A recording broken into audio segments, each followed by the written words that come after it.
Good day, I am Kira Tamundong and I will be presenting my research titled Effects of Broken Family in the Behavior of Grade 12 Students at Quirino General High School. Statement of the problem. Number 1.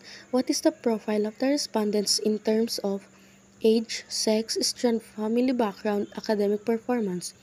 2. What are the effects of broken family that affecting the behavior of grade 12 students at Quirino General High School? 3. Is there a significant differences in the effects of broken family in the behavior of students when grouped according to their profile? Theoretical framework, attachment theory. This theory states na ang care at treatment ng parents sa child ay may malaking effect sa kanyang behavior and emotion. Kapag kulang ang care, possible na mahirapan siya mag-trust sa ibang tao. Second one is social learning theory.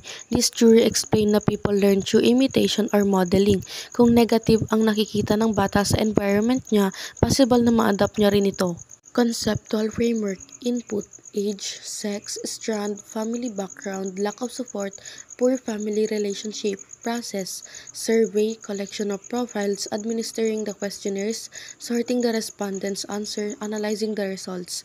Output, give us better understanding, helps teachers and schools know how to support their emotional needs, can be used as a guide in creating a more caring school environment.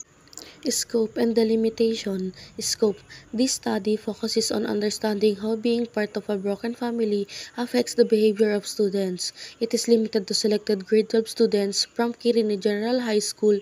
The research looks into their emotional, social, and academic behavior. Delimitation. The study only covers the experiences and opinions of the students. It does not include the views of their parents or guardians. The goal is to see how their family situation affects them personally and in school. Benefits and beneficiaries.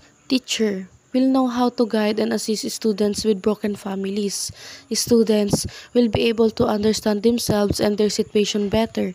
Guidance counselor can use the results to give proper advice and support. Parents, guardians will know how to give the right support sa academics at behavior ng students. Research design. This study will use quantitative research. This quantitative study will measure the effects of broken family in the behavior of grade 12 students at Quirino General High School. These descriptive aspects will measure the effects of broken family in the behavior of students. Research environment. The study will be conducted at Quirino General High School located in Zamora, Cabarugis, Quirino, Cagayan Valley, Philippines. Dito pipiliin ng mga participants ng research. Sample and sampling procedure. Sample. The respondents will be grade 12 students from Quirino General High School during the school year 2025 to 2026 who come from broken families. Sampling. The study will use purposive sampling, which means that the researcher will choose participants who can give the most useful information for the topic. Data gathering method procedure. First, a permission letter will be given to the school principal bago magsimula. Then, the survey questions will be prepared and finalized. Once ready, ipapamigay ang questionnaire sa selected students and will be collected after completion. All answers will be organized and analyzed for interpretation. Plans for data analysis.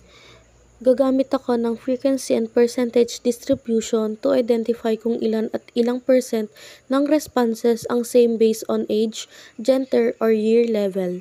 Susunod, t-test to compare the responses of two groups or students.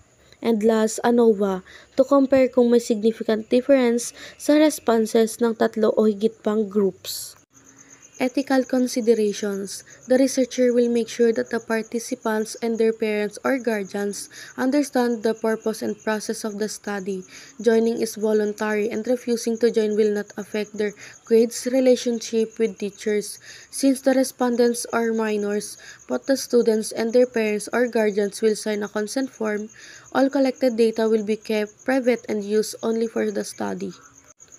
And that's all. Thank you.